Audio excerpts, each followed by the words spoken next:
在索尼相机系列中，有3款机型常常受到消费者的青睐，并经常出现在购物清单上。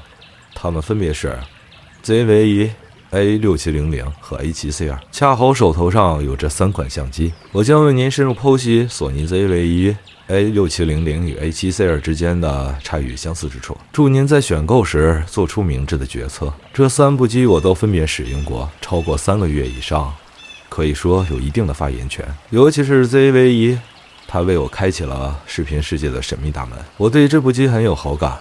在我没有使用 ZV-E 之前，对于视频领域中的各种术语和格式，例如 Slow Clock Photo 22 1080 ProSwitch 264等，我总是感到困惑不解。但是自从拥有了 ZV-E， 我发现视频后期制作其实并不复杂，后期调 Lab 还原甚至比使用 Photoshop 和 Lightroom 还要简单。虽然不敢自称精通，但至少我已经迈入了视频制作的门槛。现在给我一段 log 格式的视频素材，我能够轻松地通过套用 log 进行色彩还原，这在1年前对我来说是无法想象的。ZV-E 是一款功能强大的相机，以其卓越的性能显著降低了新手学习拍摄视频的难度。例如，它的 i 对焦辅助功能非常强大，你只需按下快门，几乎可以保证每次拍摄都能精确对焦。再加上 Slow 3和双原生ISO 的价值，使得一机一镜就可以满足各种拍摄需求，真正做到一镜走天涯。我们先了解一下 ZV-E 的参数和规格。索尼 ZV-E 是在2023年3月29日发布，这款相机是专为视频内容创作者和 Vloggers 设计的。尽管其像素仅为1200万，但视频规格却极为出色。它具备双原生 ISO 功能，第2档 ISO 高达12800，能够拍摄 4K120、4K60 和 4K30的视频，并且还可以记录4:2:20倍的 Slow 3影像。实际上 ZV-E 可以是 A7S3 的轻重版，只是去除了双卡槽和部分快捷键与波轮，体积和重量相比 A7S3 更轻巧。此外， ZV-E 还增加了 AI 对焦功能和增强防抖功能。可以说，在1万至2万的价格区间内， ZV-E 是最出色的视频机。索尼 A6700 是索尼在23年7月中推出的新品，这款相机可谓是当前索尼 APS-C 画幅的旗舰之作。单从参数上看， A6700 的配置就足以令人啧舌。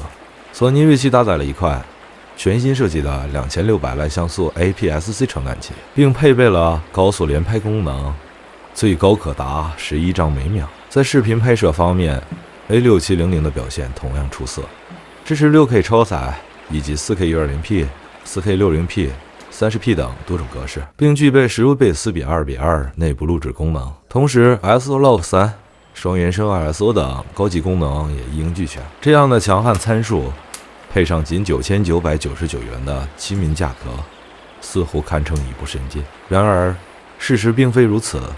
A6700 首发之日，众多资深摄影师纷纷抢购，但使用1-2星期后，不少人却表示后悔。原来索尼为了防止 A6700 以下犯上，对 A6700 各方面都尽严格。例如，高速连拍只能坚持2-3秒，每次按快门进行连拍时就得缓存2-3秒。4K120p 只能拍摄6至8分钟，否则相机就会因过热而自动关机。而 4K60p 的最长拍摄时间也不过15多分钟，甚至就连 4K30p 也存在过热关机风险。有大师测试表明，最长只能拍摄45分钟就会出现过热关机现象。买半幅相机多数是3类人，一种是打鸟的，半幅主要是在 IPC 焦段上的优势，索尼半幅机是 1.5， 也就是说200毫米的全幅镜头接到 A6700 上就相当于300毫米，可惜就是 A6700 连拍缓存被阉割了一刀。另一种就是想要轻便的用户，索尼半幅镜再加结合 A6700， 真的可以实现出行轻巧便携。但要达到这种效果，仅限 XC 机加半幅镜。如果 XC 机接全幅镜，这种优势就会消失，还不如买 A7C2。第3种人就是预算不足的入门用户， A6700 新机只要 9K 左右，如果去海鲜市场试淘，8K 出头就可以买到一部99新 A6700， 再搞一支适马1018 f2.8， 也就 4K 左右。这套1万出头的组合拿出去就可以接货了。对于资深摄影师而言， A6700 更适合作为备机使用，或者预算不足的用户可以考虑入手。尽管它存在诸多不足，但如果你想要一部价格实惠、功能全面的一体机，体验索尼 S-Log3、双原生 IFO 等功能，并利用丰富的一卡口镜头圈进行创作，那么索尼 A6700 无疑是一个不错的选择。索尼 A7C2 堪称 A7M4 的青春版，在牺牲了一个卡槽的前提下，它凭借更小巧的体积和更轻盈的机身，几乎保留了 M4 的全部功能。M4 所具备的各项功能 ，C2 均能完美呈现。值得一提的是， C2 还拥有2项 M4 所不具备的独特功能 ：AI 对焦和增强防抖。这款全画幅相机以其紧凑的体积和卓越的图像质量，自推出以来便长期稳居各地市场销售冠军的宝座。这3款相机的外观设计风格极为相似，让人误以为它们是同一系列的产品。在重量和体积方面 ，CVE、A6700 和 A7C2 都相差无几。首先，我们来看看它们的重量。CVE 含电池的重量为438克 ，A6700 为446克，而拥有全画幅传感器的 A7C2 也仅重465克。尽管3部相机的重量大致相当，但全画幅的 ZV-E 却比半画幅的6700还要轻几克。更令人惊讶的是 ，A6700 的体积居然比全画幅的 ZV-E 和 A7C2 还要大。对此，我们可以理解为 A6700 用料扎实，索尼不敢在这部机上偷工减料；同时，也可以认为 A7C2 设计紧凑小巧，将小巧便携的优点发挥到了极致。所以，若论小巧轻便， A6700 在 A7C2 面前毫无优势可言。因此，今后若有人片面宣称半幅机更为小巧，你不妨向他们展示 A7C2 和 ZV-E， 让他们心服口服。接下来是价格对比。ZV-E 作为一部有着 A7S 395% 功能的视频机，官网定价为15499元人民币，现在已经跌到13000多。这部机也是很多博主的主力工作机，在二手市场，此一价格很坚挺，成色不错的可以卖到11000至12000左右。Sony A7C2 于2023年8月29日正式发布。这款相机是索尼 A7C 系列的最新型号，结合了全画幅传感器的高画质和紧凑便携的设计。A7C2 中国区发布价为14999元人民币。这部机从发布起到现在一直很火爆，事隔差不多1年，这机价格依然坚挺。我查了一下，京东自营 A7C2 卖13999，比发布价便宜了1000，不过黑色、银色都处于缺货状态。索尼 A6700是在2023年7月12日正式发布，在中国区，索尼 A6700的发布价为9999元人民币。由于索尼对 A6700严格的太多，虽然参数不错 ，6K 超采、4K 120P、60P、30P、10bit 也有尽有，但用起来总觉得不爽。可能是索尼对6700加了太多枷锁，直接造成这部半幅旗舰手迅速破发。现在 A6700京东只卖9499。而二手闲鱼市场99新8000左右便可拿下。现在，让我们深入了解这3部相机的性能。从对焦、图像质量来看 ，A7C2、ZV-E 和 A6700都标配了索尼 AI 处理的源，3部相机也都有各自优势。ZV-E 是专注视频的相机，其视频规格最全。经过基板固件升级后 ，ZV-E 已经很难过热关机 ，4K60 已经可以长时间录制。不会因为过热而关机，并且 4K60 只有轻微的1.1倍裁切，实用性大大提升。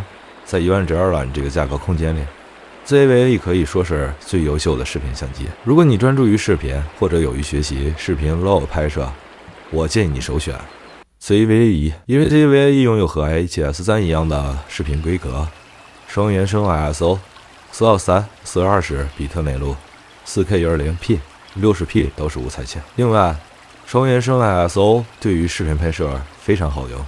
CVE 双原生 ISO 第一档是640，第二档是12800，第二档 ISO 12800可以在很暗的环境下拍摄出无噪点的干净画面。Spark 3结合这个640、12800双原生 ISO， 可以让视频宽容度提高好多。宽容度高的相机对新手来说非常友好，这样即使你在拍摄时犯错，后期时会有机会拉回。Spark 3加 ISO 12800一旦用过就很难回头，你再用别的视频格式就觉得不好用。至于 A7C2 和 A6700， 它们也能拍Spark 3，但它们的双原生 ISO 是低级的，分别比主要是第二档的 ISO。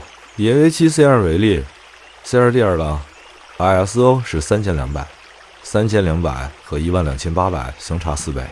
明显 A7C2 能拍摄的题材又少很多，所以当你学会玩 ZV-1 的 Slog 3，你在玩 A7C2、M4、A6700这种低级机子就容易很多了。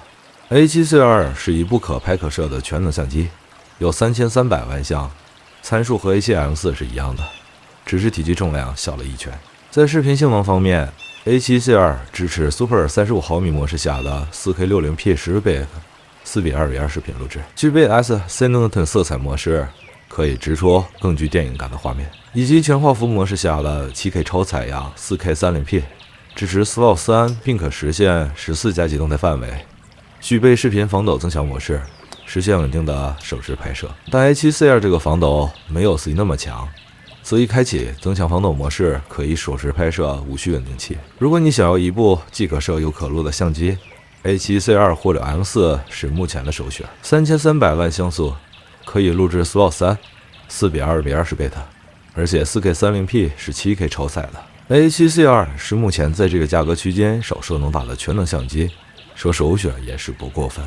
索尼 A6700是一款功能强大的 APS-C 画幅微单全能相机，它既可拍又可录，支持 4K60无再切视频录制，帧率最高可达 4K20P。4K 30P 是 6K 超采样，视频录制支持 4:2:2 10倍的色深，支持 S-Log 3、S-Log 2、HLG 等专业视频配置，同时还具备14G 宽广动态范围，可在复杂环境或弱光条件下捕捉更多细节。6700最大的不足就是被索尼阉割的太厉害，高速连拍最高只有11张每秒，并且缓存很小。